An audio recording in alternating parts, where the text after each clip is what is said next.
You're now tuned in to the hottest podcast in the world, the Stay Woke Podcast, right here on the SonicBreakdown.com. Man, it's time to wake up. Welcome back to another Stay Woke Podcast. This is D. Ray Brinson, and you know the Stay Woke Podcast is presented by the SonicBreakdown.com. So let's get right into today's episode, and today is going to be another Let's Talk About It segment. And you know, for those segments, we're going to be interviewing somebody very creative and interesting, and today's interesting and creative person is going to be Rey Calidad. And he had a great mixtape called Only Cause I'm Slippin. So let's get to know him a little bit more, and hey man, how you doing? Let's the fans get to know you a little bit, and let's start out where you're from. Yeah, man, what it do, everybody? I'm Rey Calidad. I come from Charlotte, North Carolina, bottom of the mouth, from the South, man. I've been born and raised, so Charlotte is all I know. And I'm ready to expand and see the world with my music. What was it like growing up in Charlotte? Charlotte is Charlotte's a real peaceful city. If you don't know, it's one of the fastest growing cities in America, so that says a lot about it. But you know, just like any other place, you know, it gets rough. But you know, for the most part, Charlotte is it's real chill, it's real cool. You know, I've never really had too many problems here. You know. Are your parents from Charlotte as well? My mother is from Baltimore. Okay. My father is from Jacksonville, North Carolina. Okay. So they migrated to Charlottesville then. Okay. Yeah. What made them move to Charlottesville? Was it just you know, get a different scenery? What was it specifically about Charlottesville that drew them there? Yeah, well, you know, Charlotte, Carolina, you know, we don't have too much here. Most people say Carolina's country, you know. So Charlotte is more of the city life, and like I said, it's one of the fastest growing cities in America, and it's been like that for some years now. So, you know, just the opportunities I guess Charlotte has to offer people that can't reach those big city opportunities. You know what I mean? Mm-hmm. It's just it's a lot of money here. You know, so you can make something happen in Charlotte. And do you have any brothers or sisters? Yeah, I have two older brothers, one older sister, one younger sister. Oh, so you're the youngest. I am the middle child. I'm the second youngest. Oh, I'm sorry. Okay. How was that growing up with so many brothers and sisters? It was cool. You know, you learn a lot through your siblings' mistakes and even through their success. You know, so a lot of stuff that my brothers, you know, went through, I learned from that before I could make the same mistakes and stuff like that. So, you know, it's always good to have, you know, siblings, especially older siblings. And do any of them do music as well? Or are they artists or in the creative fields? Actually, yeah. My oldest brother, Randy. Randy G. He's from Rochester, New York. He's an R&B singer. I wish I could sing because I would be a singer too. But he do his thing. Randy G. You know, check him out. What were some of the artists that you listened to growing up that kind of you think influenced your music? Outkast, A Tribe Called Quest. You know, and yeah, I mean, I can go back, you know, but you know, me being I'm only 24, so you know, my era was more J. Cole and Big Crit, you know, people like that, and that really influenced, you know, the type of artist that I am today. Gotcha. That's funny. We'll get more into why I think that's funny a little bit later when we get into when we talk about your latest project. But before we get into that, I wanted to ask you, when did you realize or did you feel that you were an artist? Like, when was that point when you're like, okay, I am a creator? Honestly, it was the first day I made my first beat, and it's funny because I'm a music head. I've always been a music head, but I was a basketball kid, you know. So just making music was never in my life plan. And I graduated high school, didn't go to college. I just wanted to pick up something, you know, and one day, matter of fact, my birthday, my mother gave me $100, and that's all I had. And she said, "What you gonna do?" And I was like, "I think I'm gonna get a keyboard." Oh wow! You know, and I went and got a keyboard, had a laptop already, downloaded FL Studio, and my first beat was pretty okay. And you know, it just it was something that, you know, I've never done before, and I did it pretty good. So at that point, I kind of realized maybe I should keep going with it, you know. And who were some of the people that were like that helped foster that creative talent that you had after you noticed it, after you realized you were an artist and a creator? Honestly, in all honesty, I've never really had like a mentor or anybody that really helped me create music. I think my influence and my mentors of music have always been the artists. Gotcha. And the people that I listen to on a daily basis, and because I just feel like I can relate to certain artists. So, how did you come up with the name Rey Calidad? What's the story behind that? Rey Calidad. All right, so of course that wasn't my first name. My first name is rather embarrassing, so I ain't even gonna say it. But okay. Rey Calidad. I was actually with a Spanish chica at the time, and I was trying to come up with a name one day when I was with her, and she was just like, "All of those are corny. You should go by something that's different." So I was like, "All right, I'm gonna go by something in Spanish, something different." And she was like, "Maybe you should go by Ray," and I was like, "What does that mean? I don't even like the sound of that." She says it means king, and I like that because I always I see myself as a king. Like right now I'm in that Prince stage, but one day I know I'm gonna be a king. So the potential, yeah. I kind of told her. Yeah, I told her, just with the potential. I'm like, nah, I ain't no king yet. I got king quality. And she was like, well, that's Rey Calidad. I said, well, I kind of like that, So I kept running with it, but I'm going to give her credit for what it is, Got you. Credit where credit's due, I see. Now that, because you said that you started producing, what gave you the confidence to start actually rapping on your beats?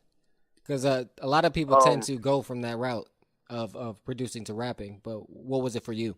It was, I think it was, like I said, people like J. Cole and Big Crit, when I hear their music, and I know that they, have a lot to do with the production that's done with it, just everything about just the lyrics, the beat, and just the whole song, it sounds like it was all supposed to be, it's like any song that they create is never a song where it's like, I don't think he was supposed to be on that beat. And for me, like I said, I produce. I have a lot of beats that I can rap on, then I have a couple that I can't. But, for the ones that I feel like I can hop on, those were beats that a lot of people weren't really feeling. They were like, man, I like it, but I can't say nothing to it. And in my head, I'm like, man, I done wrote a whole 1632 to this. So, I just hopped on the mic and I let people hear, and people were like, I've never really got any, bad backlash or criticism about it, So I just keep going with it. That's interesting. That reminds me of the story of with Kanye, and I'm not of Jesus Walks, when he was like, people pass on that beat. There's tons of people that pass on that beat, and he's like, so he made it himself, and look what that track turned into. So yeah, it's interesting how things work out and how that energy kind of gets transferred to, you want to complete your project. You see a vision and you want to get it completed, and it started with the production. So that's interesting. Correct. As well. Yep. What gets you inspired? What inspires you? Or how do you get into that process? Because some people have a process of getting to, they need to be in a perfectly sound or quiet room, and other people, it just happens at the moment. Like they can just be walking down the street and they go, oh, I got a song. What is your creative process? Mine is honestly just like I'm one of those type of producers. I take my laptop everywhere I go. I've made beats in the car. I've made beats on the bus. I've made beats sitting outside. As long as you got an outlet plug and I'm feeling it, I can make a beat anywhere. So for me, it was just, my inspiration just comes off of life and my everyday, daily things that I go through. Sometimes it's other music. I hear something on the radio and it just kind of amps me up to make something a little better than it, or something. But everyday life, when I see people going through stuff, it influences me to write a song towards it, stuff like that. The rapper side of you, what kind of production outside of your own, or what properties of your production do you gravitate to that makes you go like, oh, I have to get on this track, I have to take this one on? I like smooth beats with a little bounce to it. Like I said, I'm from the South, and just South music has always had that bounce. That made people want to dance or do something. So I kind of like the grittiness, about beats, just something that, not necessarily pain music, but, something that you can speak something on, something of substance, but still give people that bounce to it. So, something like that. Like I said, I like smooth stuff, so I like to keep it smooth. Are you big on collaborating, or you like to be solo dolo, kind of dungeon in a, in your studio, like just like a dungeon, and you just stay in there, just beats until you get a project done, or it's more of a collaborative project where you make something, you'll get other people's feedback and kind of work off that. What's your creative process for when you're making projects? As of right now, I guess I'm a bit of a lone wolf, and I say that because honestly, I have mixed down, and I mean it's not the greatest, but I've mixed down and I've written, produced every single project that I've put out so far, and it was more kind of sort of by choice, just me being in financial situations where I couldn't afford, the top line studios that I would want to be in. Mm-hmm. So, I forced myself to, truly learn how to, mix down and become an engineer. This is something that I want to do. So I said, why not? I'm at the beginning of my artist stage, and I feel like it's no better time to learn, what you're doing, the business that you're stepping into besides, when you're first beginning. So, I definitely understand that. I'm in the same situation. All of the podcasts have been mixed, edited, recorded all by me, and I have no formal training in any of it.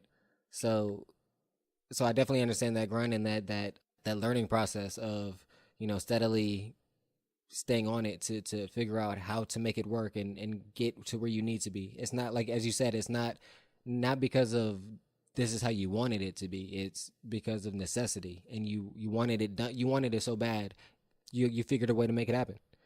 And to me, that speaks to your dedication to your craft, because a lot of other people give up. A lot of people do give up once they they go, oh, you mean I got to pay this, or I got to spend this much time to learn how to figure out how to make this happen? I'm not going to do all that. Yep. And it reminds me as well as the story that of similar Big Crit, that's him producing and him producing enough so he's like, you know what, I'm gonna rap on my own stuff. This artist called Russ, where he from Atlanta, I think I'm pretty sure he's from Atlanta, produced, mixed, mastered all of his own stuff, and he said, I think it was on Everyday Struggle, how that benefited him later. And as you were saying, it will benefit you later. Is you're gonna get to the point where you're gonna be in a position where you can start paying people to do the things that you're doing now. Right. The mix master and all that stuff, the stuff that so you can spend more time on the actual creative process. But when you start spending that money on those people, you'll be like, I know it takes this much time. Like, no, it don't take that much time. It just means you got other projects you're doing, and you're gonna spend that time doing theirs as well as mine. So no, charge me this much. I know how much it costs to do this because I know how much time, I know how much effort, I know how much work puts into it. And so you won't be able to get taken advantage to later because you'll be like, nah, bruh. Nah, come on, man. I got a history of doing this. Try and get you. Exactly, because they know people don't know. They know people aren't going to put in the time to do that. So like I said, to me, that speaks to your dedication to your craft, and hard work pays off. So, and to me, like I said, listening to, Only Cause I'm Slippin is my introduction to your music. And I think that's a really well done project. To me, all that work that you put in is paying off. And so that was really one of the questions I wanted to ask you off jump is, did you produce that entire album or the entire project yourself? Yep, I surely did. Wow, yeah. That's a really good project, man. I appreciate it. So let's get right into that. What was going into that? Did you have a theme for that project, or how did the project come about? Honestly, because only cause I'm Slippin is my actual second mixtape. My first mixtape is Out You. Only Cause I'm Slippin was actually supposed to be my first tape, and I kept the title the same and all that. And I had a couple of those songs were actually still on this tape that I put out, but a lot of different songs up there now. But when I was first coming up with it, I wanted I was telling people online, like, yeah, I'm about to put out some music. And, I had put out a couple songs prior to it. So people were like, man, what's up? Man, you slipping? So, that's how I came up with that idea. My first mixtape, which is Out Here, I was making those beats around the time I wanted to put out Only Cause I'm Slippin'. And I liked that theme of where my life was at the time because I was just struggling and I was really out here grinding and a lot of people really didn't know. So, I made that with my first tape. And the second tape, Only Cause I'm Slippin', is coming a year after Out Here. And I actually really been slipping in life. And, it's funny how it kind of played out, the order of my mixtape, but the theme and the sound of my mixtape is actually what I've been going through in life, and I just kind of want people to understand that. And so when you hear these songs, it's that's what I'm going through right now. So, Yeah, the tone was definitely set with the first track, Reppin', of giving. That's definitely the feeling that I got of. Okay, you feel kind of like kind of the pressure of I made these claims of that I'm gonna do this, and now people are holding me accountable. Like, damn, right. I gotta come through. I gotta live up to these claims. Like, it's that moment of either like, damn, why'd I say that, or shit, I gotta make it happen. That's the truth, though, man. That's the truth. And the feeling on the production for that first one, I got definitely that southern feel. I got like instantly that came to my mind was A-Ball and MJG. It was like I was like, okay. I was like, all right. And then Lord Trying to Tell, that one, to me, it has like a Houston's down south, definitely that down south bounce, but then it has like these Cali sonic properties as well. What was your feeling going into that production? Lord, trying to tell you something, I just caught that beat one day. I heard the sample when I was in the car. I heard that song, and I had Shazammed it. Went home and downloaded the song, and I chopped it up. And all that whole song came to me in that moment before I even made the beat. I chopped up the sample, and before I threw the kicks and snare on it, I was already rapping on it. I started out with that, started out on that. So I just I wrote it all down, then I made the beat after I had wrote the words. It came out pretty smooth how I expected it to come out. So yeah. Yeah, definitely smooth. And the way that you float over it, your southern draw, like adds the smoothness to that clean production. And then at the end, when you that kind of the chorus, that it adds that soul to it that then bleeds into the following track. That's the way that I felt about it. Of that soul bleeding into Temporary Love, I believe is next. And yeah. Temporary Love is next, and it bleeding into Temporary Love, and then to me, Temporary Love was another one of the standout tracks as well. Just in the theme of it, and to me, I take it as betrayal and loyalty, and how that interrelates, and that kind of like you have to live for the moment. And I found it interesting that, and I believe I have this correct, is that you were on the first verse, and then is it Raekwon is on the second verse or the last verse? Yeah, Raekwon. Yeah, he's on the second verse. Yeah, the second verse, Raekwon, and just how you're talking about the betrayal and the loyalty aspect of it, how others may have betrayed you or been in a position to try to betray you, and then the loyalty you had for them, and the loyalty that you have, but it's not just blind loyalty, it's loyalty with a purpose. And how that led into Raekwon talking about the Carpe Diem line of like, basically Carpe Diem is seize the day, live for the moment, in essence. I thought that was interesting. And that you guys have a very good chemistry, because I see that he's on 3 of the tracks. What about what about you guys working together work so well? Because I mean, I agree. I think those tracks work well together, and you guys complement each other very well. But what about that? Do you notice about it? One, I appreciate that, because Raekwon, he has a different creativity about him. His creativity is very different. It's not cliche music type rap that he comes up with, and he's around me when I make a lot of these beats. Like we'll post up somewhere, smoke, make some beats, and he'll be around me, and he'll be the one freestyling in my ear. So I'll kind of hear some things he'll say, like Temporary Love is one of them. When he was freestyling, he said something about temporary love, and I just took, those 2 words, and I ran with him, made the hook. He was like, man, we got to go with that. We got to make something right now on it. And so, every song that he's a part of, he didn't just, help with that verse. He really helped come up with that whole title. that's why he gets that verse. You know what I mean? It's like, man, I tell him all the time, you gotta have fun. You're gonna have to come up with something because you helped me with the song. You know, you already in the credits. Yeah, you created the vibe. You both created the vibe collaboratively. Yeah. Yeah. So, and it, you know, I'm not a real collaborative person, like I said before, but I can work with people. I just haven't been in the best of opportunities to work with, you know, people that are, you know, creative. But Raquan is definitely creative, and he brings out that rapper side of me. You know, he tells me all the time, you know, the freestyle. He makes me freestyle. He makes me write stuff down. You know, so steel sharpens steel. So yeah. Yeah. I wanted to talk about Motivate and just the production on that as well. To me, the most, I guess, integral or important part of that production is that piano piece. It's so subtle, but I feel like if you took that out, like, like, because I feel you though. I think it provides. Because you know, I hear. Go ahead. Yeah, I listen to it all the time, and I say the same thing. I feel you. I just think it provides the balance. I believe are those trumpets. Yeah. I feel like it provides the balance between the trumpets and then the bass hitting so hard. I think it provides the balance, and then that bass is right in the middle. Like, to me, just sonically for me. So I really enjoyed that production as well as the theme of it. I thought it's fitting, and I felt that it was fitting in the order of the track list rather. As it just felt like everything kept on building and building and building. So it was a nice journey through this mixtape. Purple Flowers, as a fan of cannabis, I really enjoyed seeing that, and then the production at all. It felt a trippy, like a drowsy kind of feeling production, but then the faster tempo of the drums, like the production, the way you hear it, it feels a lot slower than it actually, like when I actually like was really paying attention to like the tempo. Yep.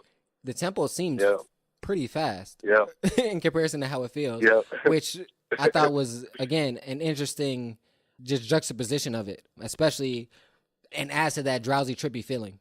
So I thought that was great. And then the way that you flowed on that as well, just I think matched perfectly. What was your feelings about that track in particular? That one was actually the last song I wrote up there, I believe. And I took my time with that one.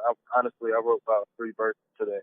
And the 2 verses that I actually went with were, the first verse I actually had freestyle with my boy. I was just freestyling, you know, and we was recording it on the voice memo. And when I heard it, when I was listening back, I was like, man, that sounds better than the verses I done wrote. So I ran with the freestyle, and I just, you know, rewrote some words on it, and, you know, I wrote another verse to it, and it came out perfectly.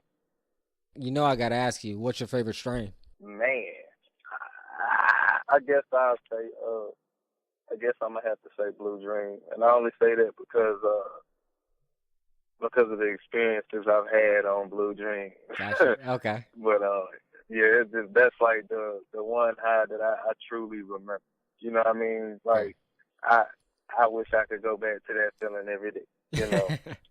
Gotcha. And one of the last track I want to talk about is actually the bonus track on there is Potentry. I really, really enjoyed that track. Just the feeling of it. Some things that came to mind, and there's a particular song in mind. I can't put my finger on it, but I got a Camp Low kind of feel. A Tribe Called Quest kind of feel. That's why when you said a Tribe, I was like, yes. I was like, I definitely got that feel on that track as well, of just the way that, like, it's just so fun and energetic, and how everybody's jumping on it, and it just felt like just those good fun times in hip hop where it wasn't about like, I'm not trying to murder nobody, I'm not trying to, we just having fun. Just good energy to good production. Like, I just really enjoyed that track, and I thought it was a great way. Like I said, it felt like everything was building, and then this was a great way to end it, especially how you had the long fade out. I just felt was like perfect. What made you feature that put that as the bonus track? Like you said, man, that's I actually did have a lot of fun with that song, and it's actually an old song. It's one of my oldest songs. I never really took it too serious. Mm-hmm. So I put it out a while ago, maybe about a year or 2 ago, and I didn't really push it because I felt like it was too much of just a fun track that people really wouldn't want to listen to it. And I decided, I was like, I need something else for this mix, just one more song. I just felt like that was the perfect one. And from what a lot of people say, it's more enjoyable listening to it after a full project than, as a single. And because a lot of people forgot about that song. And, when they heard it on the tape, they're like, yeah, I remember this jump, and it just made them appreciate it even more. And, like you said, it was a fun song, man. We recorded that song in the bathroom. So that's how I know we was in the moment feeling it, man. I made that beat. We hopped straight on it. So, yeah, like I live for moments like that, man.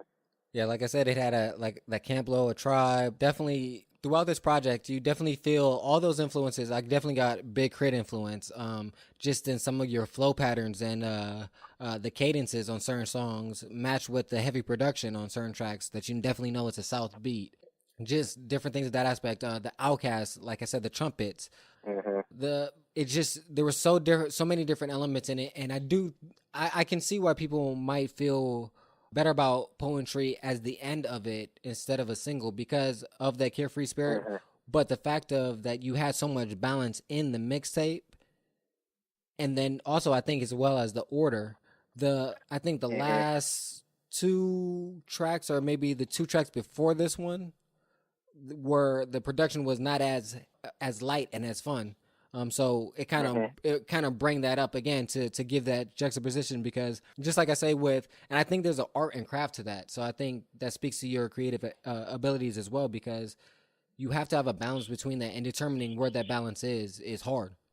But I think you did very well. And like I said, I'm interested into seeing what your next project is going to be and how it will sound. And first I want to say thank you for coming on to the podcast, the Stay Woke podcast, and tell people how to get in contact with you and to hear more of your music. Yeah, man. How to get in contact with Rey Calidad, you can go on Twitter, and that's at Rey Calidad _ ReyCalidad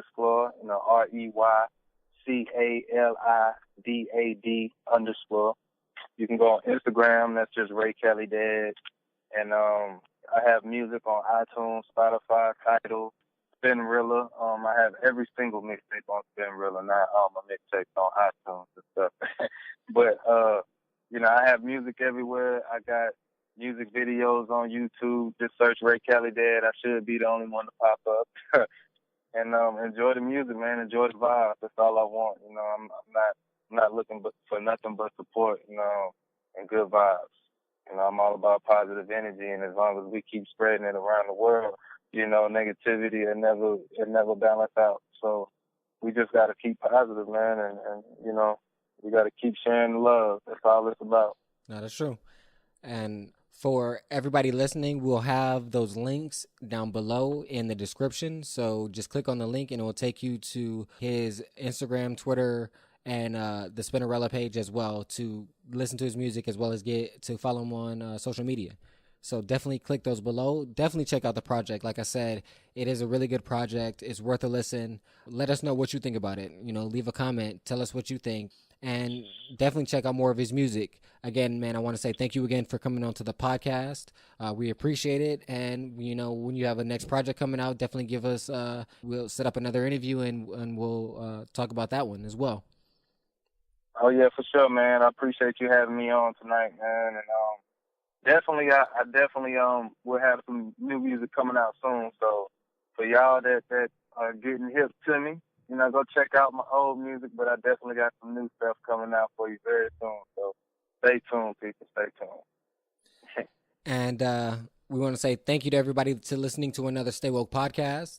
This is D. Ray Brinson, and this was another Let's Talk About It segment with Rey Calidad. And you know our motto, live, listen to some great music like Rey Calidad's mixtape, Only Cause I'm Slippin'.